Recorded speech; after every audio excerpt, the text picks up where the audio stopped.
Hey everyone, and welcome back. So if you're brand new to Irish tenor banjo, this is where you need to start. Before you learn tunes, before you get speed, you need the correct setup. And if you get this right, everything becomes so much easier. Now we're going to discuss tuning, GDAE, on the Irish tenor banjo, and we're tuned in fifths from the lowest to the highest string. Now again, if you don't understand what fifths are, it's to do with the order of the notes in relation to the major scale. So G to D is a fifth, D to A is a fifth away, A to E. But again, don't worry about that too much at the moment. If you don't understand that, we'll cover that at a later point. But again, just take your time tuning properly, as a badly tuned instrument can make good playing sound really bad. So the app that I use, I'll pop it up here on the screen so you can see. It's a really good app that I use on my iPhone, but any chromatic tuner will work. Just make sure you're tuned to standard pitch. So now let's play the open strings so you can hear them clearly. So we have a G, a D, an A, and an E. Now you just want each string ringing clearly. There's no buzzing or dull sound, okay? Let's talk about right hand position. So let's talk about where we pick. Now we don't want to pick beside the bridge because that gives us a sharp, thin, shrill-like tone. Let's have a listen to that.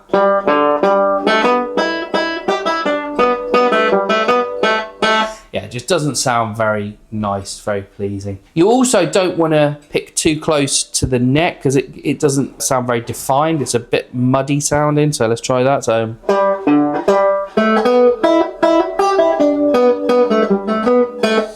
yeah, just not very clear. Now instead, we want to pick between the bridge and the neck, so somewhere around the center of the banjo head, and it'll give us a more even tone. So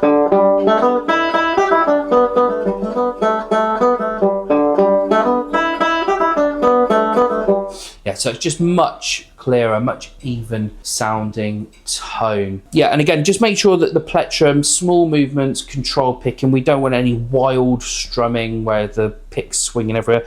The pick must stay very close to the strings at all time. Let's talk about left hand position and efficiency. Now the thumb should sit somewhere around the 2nd fret on the back of the net, between 2nd and 3rd fret. And we don't want to make our palm collapse in. The thumb's there's a bit of a gap underneath, and the fingers are curling round, almost as if we're pointing back at the notes a little bit. And we just want to keep that nice and relaxed with almost like a finger or two's width underneath. So let me just quickly demo that again. So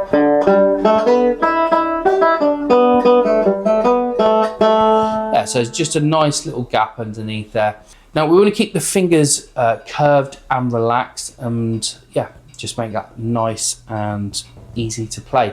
We don't want to force or grab. Let's next talk about holding the pick. Now the pick needs to be held between the thumb and the index finger. I have done a separate video entirely on how to use the pick, so do check that out. But we don't want to hold it too tightly. If your knuckles turn white and you're gripping too hard, and if I try and take it out and there's resistance, that's you're holding it too tight.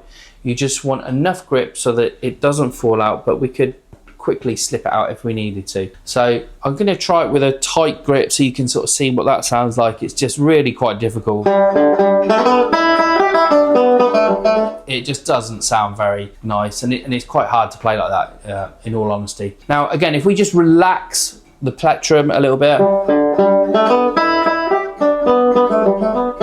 it's just so much easier to play, just more smooth, more controlled. Again, the volume will come later, but just make sure that we have control first. Now let's just do a quick recap before focusing on speed and learning lots of tunes.